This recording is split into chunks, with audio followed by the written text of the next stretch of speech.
First ever factory outlet Mukunda jewellery KPHP Kothapet Khammam Somajiguda Hanamkonda.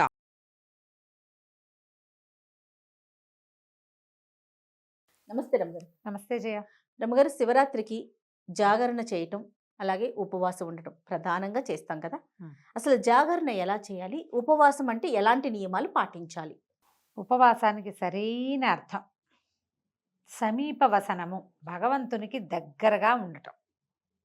అంటే ఇప్పుడు మనం అన్నం తింటాం అనుకో, అన్నం తినగానే ఆవకాయ వేసుకుందాం, ముద్దపప్పులోకి నెయ్యి వేసుకుందాం, దాంట్లో ఆవకాయ నలుచుకుందామా, మాగాయ నలుచుకుందాం, దెబ్బకాయ నిమ్మకాయ నలుచుకుందామా అనిపిస్తుంది ఊహ. తర్వాత పప్పుచారులో ఉప్పు తక్కువైందని ఉప్పు వేసుకుంటాం, 2 వడియాలు నలుచుకోవాలి, 2 అప్పడాలు నలుచుకోవాలి, ఓ 2 ఊరుమిరపకాయలు కావాలి. ఎంత వచ్చింది ఆసక్తి? అవును, అవునా? అన్నం హెవీగా తినేటప్పుడు బాగుందని ఇంకో ముద్ద ఎక్కువ తింటాం, పొట్ట నిండా ఉంటుంది అని ఆవలిస్తాం. ఎస్. ఈ మొత్తం క్రియలో భగవంతుడు ఉన్నాడు ఎక్కడైనా. పొట్టలో ఉన్న భగవంతుడిని, వైశ్వానరుణ్ణి మనం పూజించాం. పొట్టలో ఉంటుంది, అదేమిటిది, ఒక అగ్ని, వైశ్వానరాగ్ని అంటారు, ఏదో అగ్ని. మొత్తానికి ఈ అగ్నిని పూజించాం. కానీ విరాట్ పురుషుడైన పరమేశ్వరుని పూజించిన దాఖలాలు లేవు, అందులో ఉండవు కదా. అందుకని ఏంటంటే ఆహారం హెచ్చుగా తీసుకోకూడదు. స్వల్పమైన ఆహారంతో నామినల్గా పొద్దున్న దేవుడికి నివేదన చేసిన పళ్ళు, కాస్త మంచినీళ్ళు తీసుకుంటూ ఫలహారంతో ఉపవాసం చేస్తే మంచిది. చిలకడ దుంప కూడా ఉండు, వస్తున్నా అందాక. అక్కడి నుంచి స్వల్పాహారం అంటే ఫలహారం అనుకుందాం, పళ్ళు తింటాం. ఈ ఫలాహారం కాకుండా మనం ఏదైనా ఉప్మాలు, తర్వాత ఏమో ఒక దిబ్బరొట్టె, ఉప్పుడు పిండి, ఇలాంటివి చేసుకుని తినే ఆ ఉపవాసం ఒక రకం. వీళ్ళు ఏంటంటే ట్యాబ్లెట్లు వేసుకోవాల్సిన వాళ్ళు, ఉండలేని వాళ్ళు, అన్నం మీద బెంగొచ్చేసి శివుడి మీద శ్రద్ధ తగ్గిపోయే రకం వాళ్ళు. వీళ్ళు ఏం చేస్తారు, కాస్త ఏదో తింటే అన్నానికి భిన్నమైన పదార్థం ఒకటి, ఘన పదార్థం వెళ్తే 1-2 కాఫీలతోటి ఉపవాసం అయిపోతుంది. అవును, ఇదొక పద్ధతి. పొద్దున్నుంచి సాయంకాలం దాకా అభిషేకాల్లో వాట్లల్లో ఉండే వాళ్ళకి మంచి తీర్థం తప్పిస్తే ఇంకా ఏమీ అక్కర్లేదు. రోజంతా శివనామస్మరణ చేసేవాళ్ళు, వాళ్ళకి అవసరం లేదు. ఖాళీగా ఉంటారు, ఆఫీసుల్లో పని చేసుకుంటూ, ఇంట్లో పిల్లల జల్లాలను చూసుకుంటూ, రకరకాల ఇంటి పనులు చేస్తూ, బిజినెస్ వ్యవహారాలు చూసుకుంటూ కూడా మనం ఉపవాసం చేయాలి అంటే అలా ఉండలేకపోతాం. అవును. పైగా మనకి బ్రేక్ఫాస్ట్కి టైము, లంచ్కి టైము, ఈవినింగ్ స్నాక్కి టైం, ఆ టైములు బ్రెయిన్లో ఫిక్స్ అయిపోయి ఉంటాయి.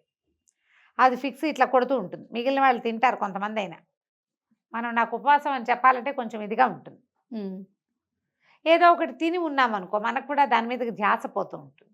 అందుకని కొంచెం ఏదైనా తినాలంటే చిలకడ దుంపలు లాంటివి తీసుకోవచ్చు, దాన్ని ఉడికించి తీసుకోవచ్చు. ఉప్పు అది ఉండదు. ఇప్పుడు ఉప్మా చేసుకున్నాము, ఉప్పుడు పిండి చేసుకున్నాము అంటే అందులో ఏమిటి, ఖచ్చితంగా ఉప్పు ఉంటుంది, నూనె ఉంటాయి.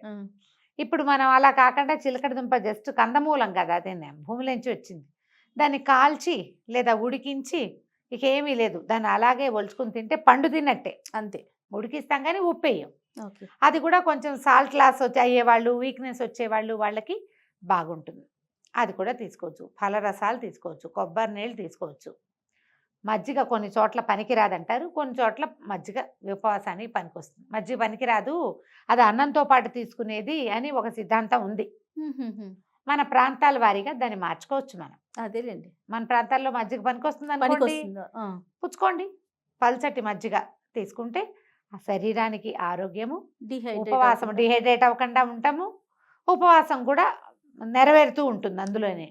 అయితే ఏంటంటే ఈ ఉపవాస నియమము అస్సలు ఉండలేని వాళ్ళు, ఆహారం అత్యవసరమైన వాళ్ళు, వీళ్ళు కూడా మేము ఉపవాసం ఉండాలండి అంటే ఒక చిన్న సూక్ష్మం. పొద్దున దేవతార్చన చేసుకుంటాం కదా, దైవారాధన ఏదో చేసుకుంటాం, పూజ పునస్కారం సింపుల్గా అయినా దీపం పెట్టి ధూపం చూపించి తర్వాత 2 అరటిపళ్ళు నివేదన పెట్టే అలవాటు ఉన్న వాళ్ళు కూడా పొద్దున మీరు ఏం వండుకుంటారో, ఉప్మా అయినా సరే దాన్ని దేవుడికి నివేదన చేయండి. ఓకే. అన్నాన్ని మీరు పెట్టుకున్నటువంటి పప్పు, కూర, చారు, ఆ పదార్థాలతో పాటుగా నివేదన చేయండి, చూపించండి దేవుడికి. ఆ నివేదన చేసింది ప్రసాదం అనబడుతుంది. అన్నం అనకూడదు ఇంకా దాన్ని. ఓకే. ప్రసాదాన్ని తీసుకోండి. ఆరోగ్యం సరిలేని వాళ్ళు, కడుపుతో ఉన్న వాళ్ళు కూడా చేయొచ్చేది ఉపవాసమే అది. ఉపవాస అదే. నియమాలు ఇదొక సూక్ష్మం. ఆ, ఈ నివేదన చేయబడని ఏ వస్తువుని తినద్దు. మధ్యాహ్నం బిస్కెట్లు, సాయంకాలం చాక్లెట్ నోట్లో వేసుకోవటాలు అవి చేయొద్దు. కాఫీ, టీ, పాలు, మజ్జిగ ఈ 4టికి ఎగ్జంప్షన్. ఘనమైన ఏ పదార్థమైనా సరే పొద్దున నివేదన చేసే తీసుకోండి. సాయంకాలం కూడా దేవుడికి చూపించిన పళ్ళు తీసుకోవచ్చు. మీరు పొద్దున అన్నము తినేస్తారు, రాత్రికి పళ్ళు తింటారు, ఉపవాసం సరిపోతుంది. ఓకే. ఎవరైనా ఏదైనా ఆఫర్ చేస్తే తీసుకోవద్దు. ఓ. నేను అన్నం తినేసా అని చెప్పండి, నేను ప్రసాదం తిన్నా అని చెప్పండి. ప్రసాద భావనలో ఉండండి. ఉండాలి. ప్రసాదమే తీసుకుంటాం. దసరాల్లో ఒక సంవత్సరం చాలా తీవ్రమైన అనారోగ్యం చేసింది నాకు. కానీ నాకు ఉపవాస నియమం ఇది చేయడానికి వీల్లేదు.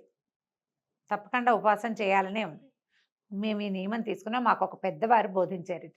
ఓహో. పొద్దునే నివేదన చేసేస్తావా, అది అన్నం కూర ఏం చేస్తావో అది కానిది మరమరాలు కూడా మరమరాల్లో ఒక కణం కూడా తీసి నోట్లో వేసుకోకూడదు. నివేదన చేసింది మాత్రమే పుచ్చుకోవాలి. సాయంకాలం నివేదన చేయండి, అది పుచ్చుకోండి, అంతే. బాగుంది.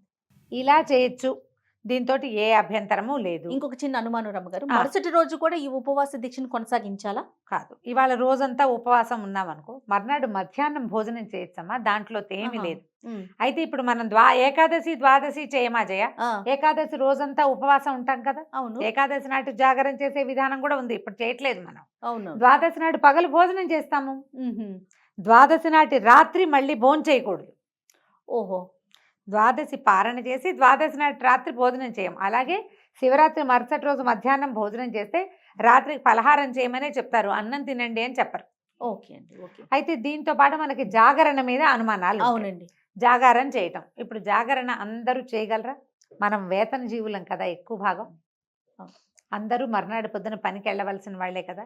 తెల్లవార్లు మెలకుగా ఉండగలిగే వాళ్ళు ఎవరుంటారో శివనామస్మరణతోటి దేవాలయంలోనో లేదా లింగోద్భవ కాలంలో అభిషేకాలు జరుగుతుంటే అభిషేకం ఇంట్లో చేయించుకునే వాళ్ళు, మఠంలోనో పీఠంలోనో దేవాలయంలోనో సామూహికంగా అర్చనలు జరిగే చోట ఉండేవాళ్ళు తెల్లవార్లు జాగరణ చేస్తారు. ఇళ్లలో కూడా కొంతమంది చేస్తారు జాగారం చేస్తే. అయితే జాగారానికి ఒక నియమం చెప్తారు. తెల్లవార్లు జాగరణ చేసిన వాళ్ళు మరుసటి రోజు పగలు పడుకోకూడదు. ఓహో. శివరాత్రి నాటి మరుసటి రాత్రి పడుకోవాలి. మర్నాడు పగలు పడుకుంటే జాగారం ఫలితం పోతుందని చెప్తారు. అయితే ఇప్పుడు అందరూ జాగరణ చేయలేరు కదా. ఇప్పుడు నీ బోటి నా బట్టి వాళ్ళు చేయరు. మర్నాడు పొద్దున్న షూట్ నన్ను కూడా కల్పేసుకుంటున్నారా? మరి నీ పొద్దున్నే షూట్ ఉండదు. ఓకే. నిన్ను కలుపుకోక తప్పదు కదా. మర్నాడు షూట్ ఉంది, నువ్వేం చేస్తావు? జాగారం చేస్తావా? అస్సలు చేయండి రామ్ గారు. అందుకే చెప్పా.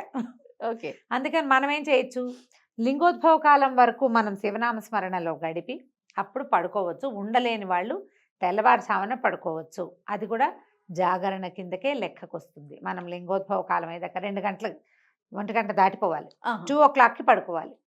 2 గంటలకు పడుకుని మర్నాడు యథావిధిగా శివార్చన చేసుకుని యథావిధిగా భోజన కార్యక్రమాలు తీసుకోవచ్చు. పగలు పడుకోకూడదు, అది నియమంగా పెట్టుకోవాలి. శివరాత్రి మరుసటి రోజు పగలు పడుకుంటే ముందు రోజు నువ్వు 1 గంట దాకా మెలకుగా ఉండి శివనామస్మరణ చేసే ఫలితం కూడా పోతుందట. ఓకే. ఉండకూడదట, పడుకోకూడదు. పగలు నిద్ర మానేయండి, ఆరోగ్యానికి మంచిది.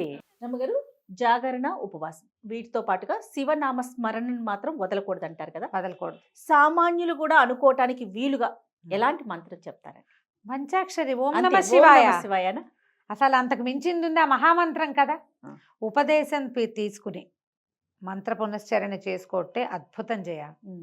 ఉపదేశం లేకపోయినా కూడా మనం ఏ ఆకాలు రాసేటప్పుడు మొదట రోజున అక్షరాభేదం ఓ నమః శివాయ రాయిస్తారు. మనం చదువుకోవచ్చు, అది చాలా చక్కగా చెప్పుకోవచ్చు. నా మాట ఏంటంటే ఈ మొత్తం చెప్పామా, చివరికి కన్క్లూడింగ్ పార్ట్ ఒకటి చెప్తా. చెప్పండి. శివరాత్రి రోజున మీరు ఉపవాసం చేయకపోయినా, జాగారం చేయకపోయినా, పూజ చేసుకోపోయినా, గుళ్ళోకి వెళ్ళలేకపోయినా, లేదా ఈ మన ఏకాదశి రుద్రాభిషేకాలు అటెండ్ చేయలేకపోయినా ఇతరులతో పోట్లాడకండి. మీరు ఎవరితో మాట్లాడుతున్నారో, ఎవరితో కలిసి ప్రవర్తిస్తున్నారో వాళ్ళని శివుడుగా భావించండి. చాలు, అంతే. శివరాత్రి పూర్తిగా సక్సెస్ అయిపోతుంది. ఈ రోజున మీరు దుర్భాషలాడడము, పోట్లాడడము, అనవసరమైన వాదనలకు దిగటము, అక్కర్లేని వ్యవహారాలు చేయటము అది మాత్రం చేయబోకండి. ఈ పూజా విధానం అవన్నీ మనకి చేత కాకపోయినా ఓం నమ శివాయ, ఓం నమ శివాయ, ఓం నమ శివాయ అనుకున్నా నిరంతరం జపిస్తూ ఉంటేనే, నిరంతరము జపిస్తూ ఉన్నా కూడా సరిపోతుంది. జపం కూడా చెయ్యము, మాకు ఇష్టం లేదు, మాకు చేత కాదు అనుకునేవాళ్ళు కనీసం పోట్లాడకండి. బాగుంది. ఈవేళ శివుడు భూమి మీద నడుస్తున్నాడు, మనకి ఎదురవుతాడు అన్న భావనతో పనిచేయండి, చాలా బాగుంటుంది జీవితం. సూపర్ రమ్మగారు. నమస్తే. నమస్తే.